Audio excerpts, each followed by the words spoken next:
Hi, I'm excited to share that we have a new free bonus just for you. We've started publishing our very own quarterly cyber risk management journal. It's loaded with over 30 pages of useful content taken directly from our podcast.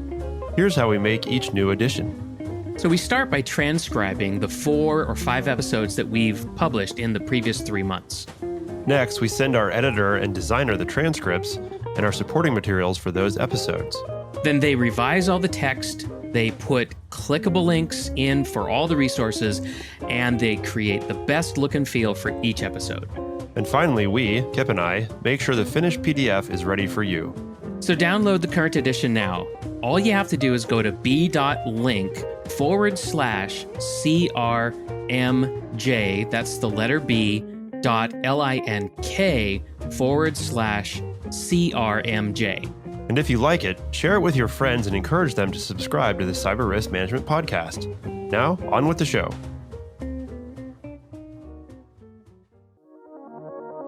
Welcome to the Cyber Risk Management Podcast. Our mission is to help you thrive as a cyber risk manager. On today's episode, your virtual Chief Information Security Officer is Kip Boyle, and your virtual Cybersecurity Counsel is Jake Bernstein. Visit them at cyberriskopportunities.com and focallaw.com. So, Kip, what are we going to talk about today? Hey, Jake, welcome back from vacation. Today, we're going to talk about cyber exploitation through supply chains, and we're going to do that with the help of our guest, Stephen Carnovale, who is the Assistant Professor of Supply Chain Management at the Rochester Institute of Technology. Stephen, welcome to the podcast. Hey, guys. Thanks for having me. We're glad you're here. A supply chain sounds like a lot of boxes in a dusty warehouse being moved around with a forklift. But I'm guessing that's not quite right, is it? Can you go ahead and tell us what it is? Yeah, well, boxes and forklifts are definitely involved, but generally what we're talking about when we talk about supply chains and the management of supply chains it's a couple different things. So it's everything, all of the processes involved with sourcing, manufacturing, storing, distributing, and then when products come back, the returning of those products. So you can take any product you want, a cell phone, a cup of coffee, a notebook, it doesn't matter. And if we think about everything that goes into it, you take a cell phone, for example, it's a really good one. These new cell phones right now, if you were to tear them apart, they've got 12 or 13 different subcomponents on their bill of materials, right? You've got the screen, and you've got the processor and the battery. Well, when you pull them apart, they come from, if there's 13, there's probably 11 different countries involved. And the volume that they're producing them in, they're able to drive the cost down exceedingly low, working with multiple suppliers from all around the world, procuring the requisite amount of materials, shipping them to the place where they need to be assembled, storing them, packaging them, and then meeting the demand on the customer side of things so that you and I can walk into any store and get the product that we need. And, cell phones, like I said, anything. So that's what we mean by supply chains. It's everything involved from A to B. And supply chains aren't just physical goods, right? There's digital goods in a supply chain too, right? Oh, absolutely. I mean, and, it's relevant to the topic we're talking about today. But if you think about the cloud computing infrastructure, it's kind of like a gradient or a continuum, right? There's a certain degree of how much of something is a pure product and how much of something is a pure service. And so if you look at a service supply chain there, what you're talking about are the pieces of infrastructure involved in supporting the delivery of whatever that service is. So if it's something like an amusement park, right, there's a whole ton of process involved with getting everything ready. And in the service side of things, really what we're focused on, managing capacity. So with cloud computing, the thing that we focus the most on there, bandwidth and storage and access and all these kind of things. Well, there's a whole supply chain that goes into, of course, assembling the data centers and things like that. But there's also all of the processes involved and the coordination of everything so that, ultimately that service can be delivered successfully. Yeah, and that includes software as a service. So I'm reminded of the 2017 NotPetya cyber episode where it kind of came down to a tax software preparation program that was, had a supply chain of its own, right? I mean, you would buy this thing, install it, and then you would tell the publisher, hey, I'm a user of your service. Please send me updates, right? And so you get these monthly updates. It's kind of like in the United States, you might get TurboTax or something like that. And you get these updates, and it just so happens that somebody compromised the updates and delivered a piece of malicious code. And so I just wanted to, broaden people's perspective on what a supply chain is, just by having, this preamble here. And, a lot of bad things happen, whether you're talking about a physical good or digital good, right? There's a lot of risk, in these supply chains. Now, what we know, right, based on that actual exploit, plus many more, is that supply chains are one of the primary paths through which cyber breaches occur, even in physical goods supply chains. But Stephen, why are supply chains such a popular target? So, in my estimation, it's the expansiveness of supply bases in general. So, what I mean by that is, I used a cell phone example before. Many of these original equipment manufacturers who produce cell phones, they work with so many different suppliers. It's not unprecedented to see 2, 3, 4, 5, 600 different suppliers. I think, in fact, Apple on their website, they say that 95 or 99% of all the products that they bring in to produce come from about 200 different suppliers. So imagine that for a minute. I'm coordinating a global organization responsible for products and services to be delivered globally, and I'm working with 200 different suppliers. Now I have to manage the relationships, the contracts, and everything with those 200 different suppliers. And so that's a kind of a small number. I think, car companies, General Motors, for example, probably has in excess of 2,500 suppliers with whom they work, right? So, or aerospace, right? Airplane manufacturers. Oh my gosh. Yeah, absolutely. So why are the supply chains the primary mechanism? Well, if I want to get a job, I post on LinkedIn, hey guys, I'm looking for a job if anybody helps me. And I have a friend of a friend who knows somebody who could maybe hire me. So that person kind of brokers the relationship between me and whatever company. Well, the same is true, I think, for the more insidious nature of cybercrime, right? If I'm looking at a situation, a firm, that potentially lucrative opportunity if I'm a criminal, why not go in through the back door? And the example that comes to mind is Target. So back when Target had their cyber breach, it was, and I feel bad for their name, by the way, in this case. right. Bullseye Incorporated. No, but Acme, right? Yeah, exactly. Sign on their back. Yeah, with the Roadrunner coming after them. No, but when Target had their cyber breach, it was an HVAC supplier in central Pennsylvania. And as I recall the story being told to me and having read it, this supplier didn't take the necessary precautions to buttress themselves against cyber crimes. And so what happened was this supplier worked with a local store in order to fix some of the ductwork in the building. The company, the HVAC supplier, got brought into Target's ERP system for payment. And when the cyber criminals, they literally went in through the back door. They got into this company, and then they went into Target, and then several hundred millions of dollars were taken. And so that's one small example, but you can take a look at any of the breaches that you guys focus on. I mean, Visa or any hotel chain. It's all through, if I'm going to be devious, I'm not going to be devious to your face very likely. I'm going to try to do it behind your back. And so that's the reason I think why supply chains are they're just ripe for the picking, so to speak. Yeah, and I think this is an industry-wide, or it's a problem across all industries. I'm thinking right now, for example, of the cybersecurity maturity model certification, which is a new program in the American Defense Department, and the whole reason for them to spin up this new cybersecurity program is because the cyber defenses of the military networks and of the prime contractor networks are pretty good. And so the cyber attackers have been working their way down the supply chain, the logistics chain, and they found that it's much easier to gather sensitive but unclassified information from smaller contractors and subs to subs to subs. And once you aggregate enough of this sensitive, unclassified data, you can start to put together a picture of highly sensitive to top secret and beyond activities. So just another example of how these cyber attackers are leveraging supply chain to get where they want to go, even though we're hardening them. It's a never ending process, right, Jake?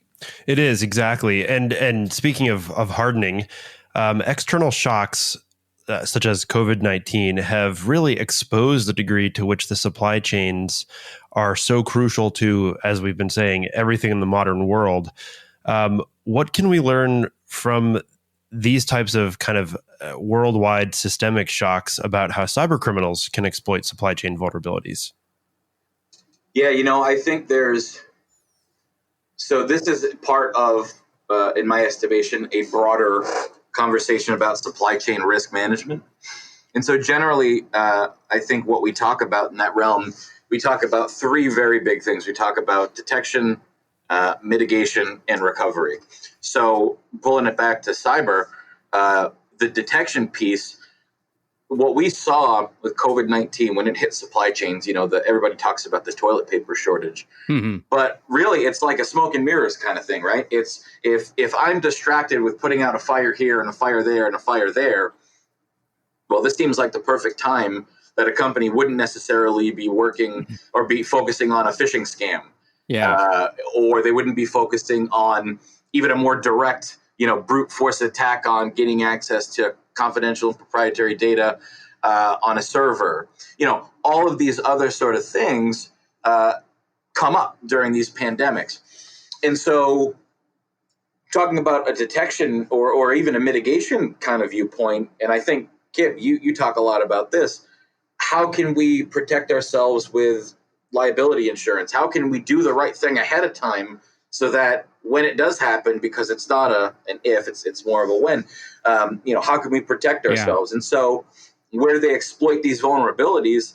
They wait till everyone's distracted. They go into, like we talked about, this broad supply base, and basically their job is to find and exploit these opportunities. So that's what they're doing every single day. So if we're focused on other things and we're not paying attention to the best practices to ensure that these things don't happen, I think, any shock to the supply chain, or even forget the supply chains for a minute, generalize it, any external shock that would distract our attention away from things that aren't right in front of our face present an opportunity for these folks to come in and unfortunately do what they do best.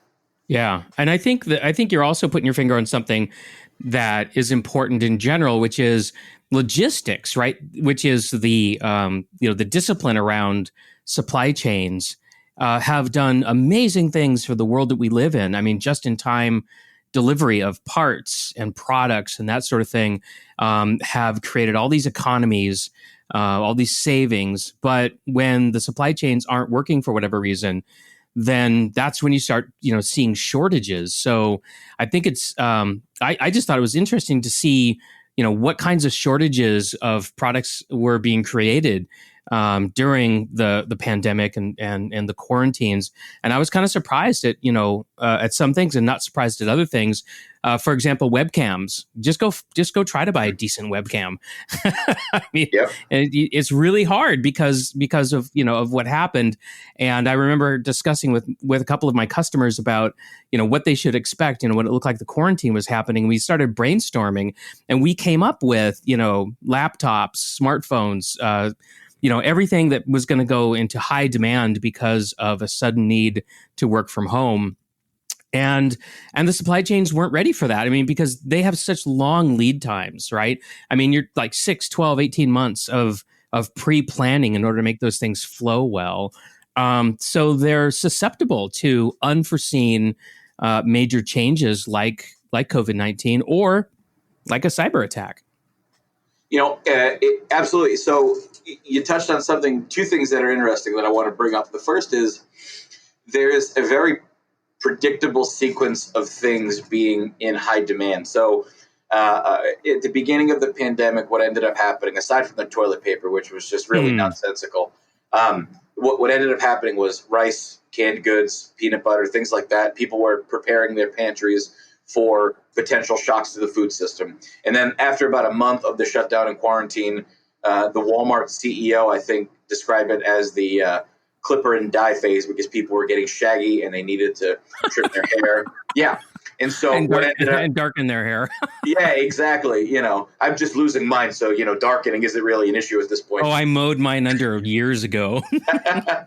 So then what's next, right? Then you see jigsaw puzzles were another thing that were spiked in demand because people are just losing their minds and they're really bored. And then home improvement stores and then. So part of this has to do with human behavior. The reason why these shocks end up hitting supply chains and why we as consumers end up feeling them is that this is a system which is very precisely calibrated, and it does allow for a buffer.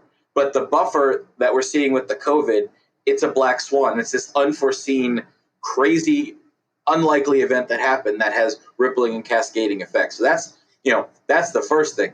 The second thing that's really interesting, and you talked about, supply chains and the improvements that they make to people's lives. This also presents kind of an interesting and really insidious cyber threat opportunity. So the Internet of Things, IoT, being deployed into supply chains is really crazy. And it's awesome on the one sense because, it's unlocking a lot of value. Oh, tremendous value. If I'm shipping fresh produce from California to New York and I put a tracker inside, an internet-connected tracker inside my freight, and it can sense the temperature, the amount of, the gas that the fruit kicks off, and it can send a signal to the cab that says, hey, guys, we need to pull over or vent it or do something, right? We need to make a correction here because the produce is going to go bad. And then you think about all of the other IoT stuff that's being deployed throughout the supply chain. Well, what if I'm a competitor and I have no scruples and I implore someone to hack into those sensors and say, nah, everything's fine, don't worry about it. And then you arrive in New York and you have a whole rotted truck of produce, right? Well, that's the Stuxnet of the vegetable supply chain, right? Yeah, and then so you take that and then you combine it with the impact that COVID had shutting down plants because workers were getting infected. And, it's this confluence of events. So, to kind of recap on the original question, the vulnerabilities are everywhere, but I think the best practices are still pretty clear. It's just a matter of having finite resources being able to deal with, those things which are important, right? Another thing that cyber criminals are going after with respect to supply chains is payments, right? I mean, business email compromise is a perfect example of how somebody is looking at a supply chain and saying, okay, this company delivered services to that company. So A did something for B. Now B has to pay A. Right. So it's like, cool. Now I can jump in and impersonate A or impersonate B or just get in the middle somehow and redirect the payments, and so it's interesting how so much of the cybercrime that we're seeing can be tied back to supply chain. Oh, yeah. And the thing of it, too, and what I think you echoed previously, and actually a colleague of mine has an article about this. It's in a Harvard Business Review. If any of your listeners are interested, I can provide them the details. But what firms should do when they're dealing with these big supply bases, this opportunity for theft, I mean, things like putting cybersecurity explicitly into the contract while you're doing the procurement, or requiring or mitigating or at least governing the access that these suppliers have to your IT systems, right? I mean, there's some relatively straightforward stuff. And Jake's all over this. Jake is all over this, right? I mean, Jake has a whole approach. Why don't you share, a thumbnail sketch of your approach for this, Jake? So what I do is I like to have different tiers of master service agreements depending upon the level of access that a vendor has to the client's information systems. And basically, the idea is I kind of borrow the confidential, secret, top secret nomenclature from the government, and then I go backwards and basically define, if this vendor were to be hacked or to release data, what is the level of harm that could result from that? And that's actually how the government defines confidential, secret, and top secret. And so that in a very short nutshell, that's the approach I take. And what we do is we deploy tier 3 master services agreements for anyone who has certainly the keys to the kingdom, or has constant access to customer or client files and systems. And that would be your cloud service providers, your IT contractors, anyone who I would say is just business critical on the infrastructure side. And then your tier 1 on the opposite end would be the water company that comes and delivers the bottles of water. They don't probably have any access. Changes the floor mats. They don't need to have any kind of real strict cybersecurity provisions in their contract. So, it's a lot of companies try to make do with one size fits all contracts, and honestly, it's such I think you actually save time and money if you don't attempt to make one size fit all, and that's the approach I take in a nutshell. So, do you, as part of that? So that's kind of a governance mechanism from the firm to their suppliers. Are there teeth on the back end of that, for example, where let's say the person who was responsible for coordinating that contract and the pricing and everything, if something got by that person, are they held accountable? Because that's another thing that I think is probably important too, right? It's a two-sided thing. It is. I mean, that's a really interesting question. And I think currently most of the accountability is going to be on the vendor side, because my clients are usually not coming to me for internal management issues. These are usually external facing contracts, which is what that is. But I do think that is a really important component of a vendor risk management or a third party supply chain risk management program, which is internal accountability. I think that's that's really my territory, right? As a chief information security officer, I'm looking internally and I'm asking myself, does everybody understand their role? Cybersecurity is a team sport. So does everybody know their position? Does everybody know what they need to do? Sports analogies are wonderful because the team can't win, right, if the kicker can't get the ball through the uprights, right? I mean, it's like, everybody's got to do their part. And so if you've got somebody who's miscategorizing vendors and giving them tier 1 contracts with, very few requirements and consequences, but they're actually performing like a tier 3 vendor, then I've got an errors and training problem. And, and that can undo the best systems, is internal people not doing the right things. Yeah, absolutely. That's a good way to just kind of show that it's such a interconnected, much like the supply chain itself. Even managing your supply chain is a very interconnected process and concept that has to really be done carefully.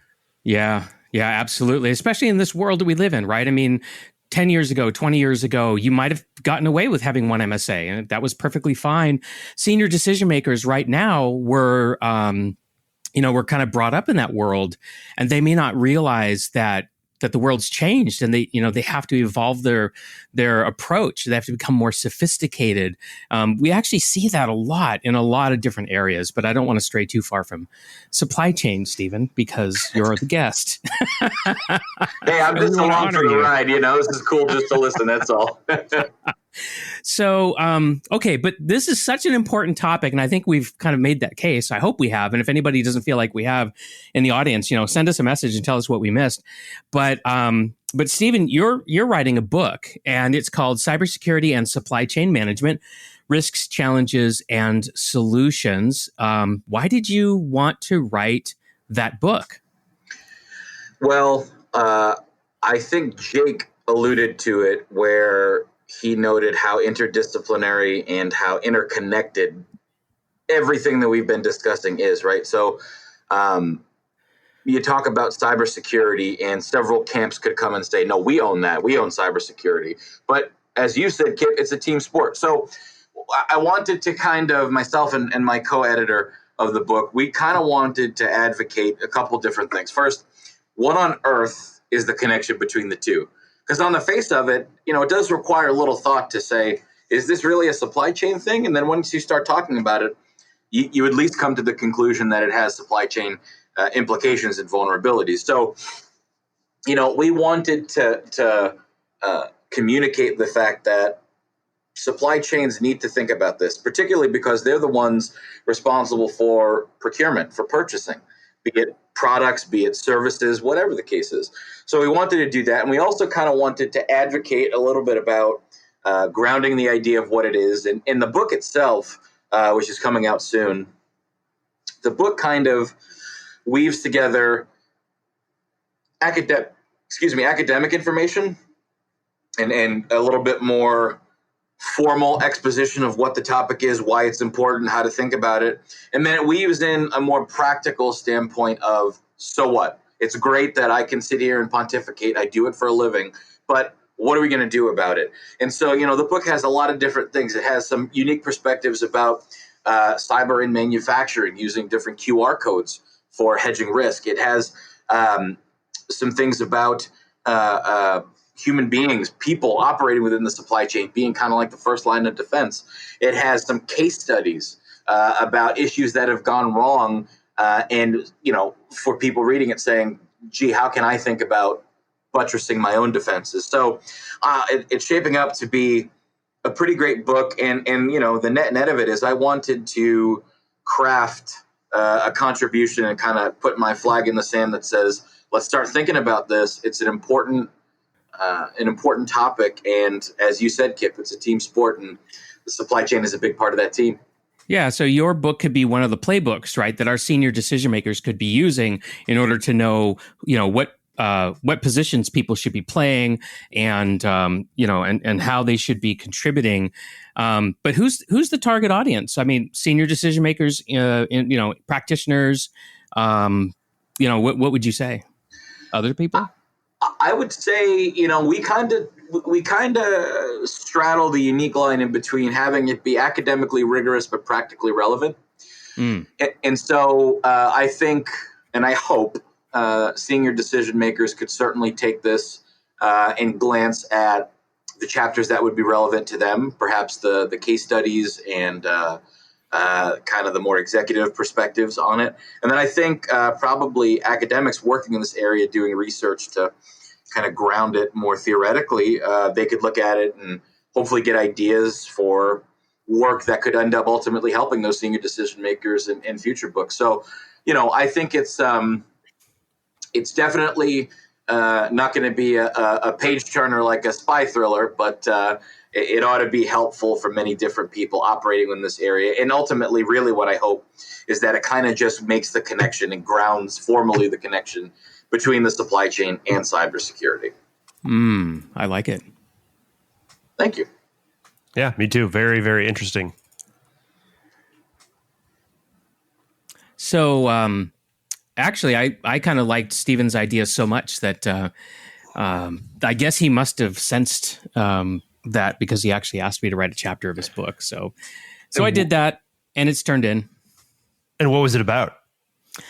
Well, so Stephen invited me to write about the executive perspective on supply chain management, which was easy for me because I talk about the senior decision maker's role in cybersecurity all the time. So for me, it was just a matter of reining myself in and confining my comments to supply chain.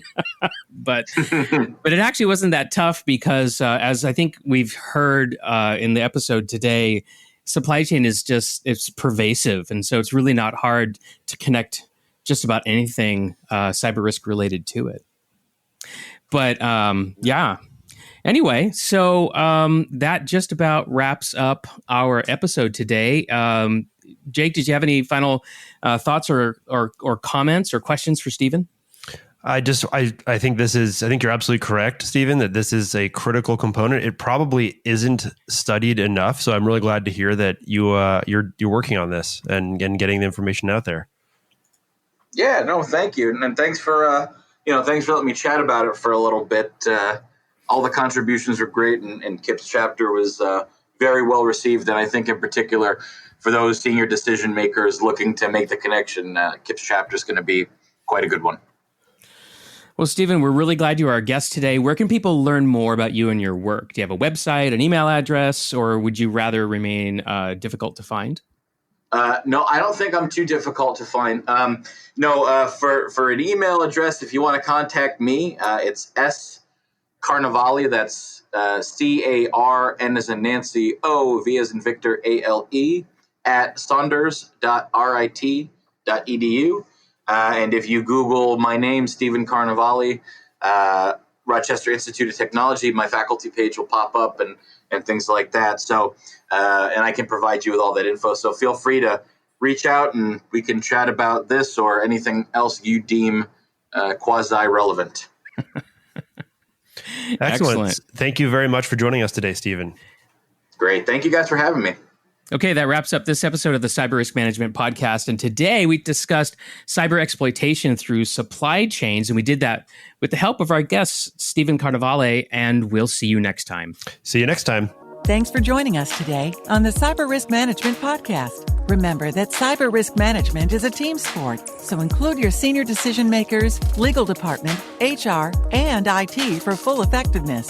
So, if you want to manage cyber as the dynamic business risk it has become, we can help. Find out more by visiting us at cyberriskopportunities.com and focallaw.com. Thanks for tuning in. See you next time.